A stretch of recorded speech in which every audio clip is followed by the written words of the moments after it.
You are looking at Julian's pronunciation guide, where we look at how to pronounce better some of the most mispronounced words in the world, like this other curious word. But how do you say what you're looking for today? Let's learn how to pronounce this name. If you want to learn more confusing Dutch names, also German names from the history of World War II in particular, stay tuned, I've got more videos for you should listen to.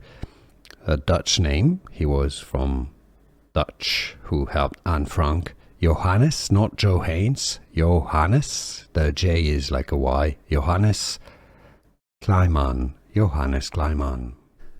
Here are more videos on how to pronounce more confusing words and names too many mispronounced. Like this video if you found it useful. I appreciate your support. I'll see you soon and thanks for watching.